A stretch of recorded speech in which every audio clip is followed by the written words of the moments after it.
And this is why you should never trust a corporation. This right here is David Walt, and he is a voice actor. You've likely heard of some of his work before, like in Attack on Titan.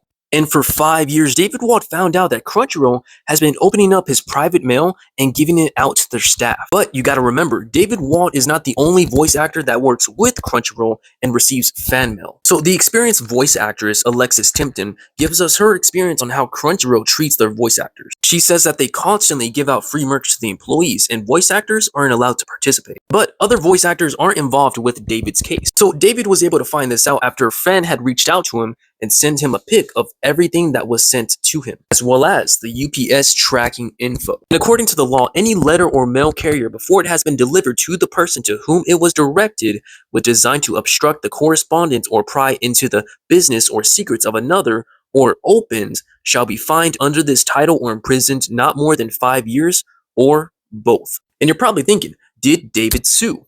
No, and here's why. Crunchyroll caught wind of this and was like, we have to put out an official statement, and they did. But it's not what everyone thought it would be, or maybe it was. Anime fans have a special connection with dubbed voice talent, and that emotional expression is important in fueling more love of anime content. We are currently investigating the matter regarding the allegation of the undelivered fan mail to a voice actor. We respect the privacy of all of our voice actors and do not intentionally open mail or packages not intended for Crunchyroll. But what's really important is this last sentence here.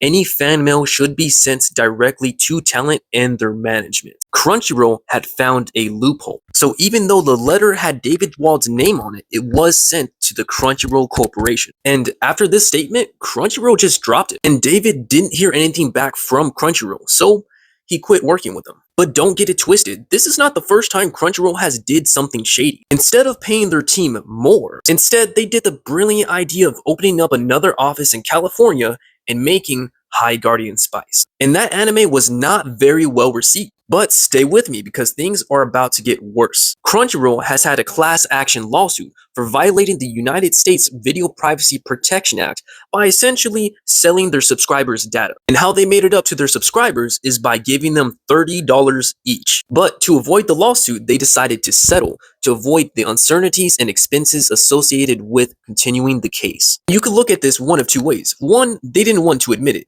Or two, they didn't want to waste the money trying to win the case. But I will let you decide that. Look, I won't deny the impact that Crunchyroll has had on anime, but there comes a point in time where you just gotta wonder, what are we gonna do about it? You know, just a little food for thought.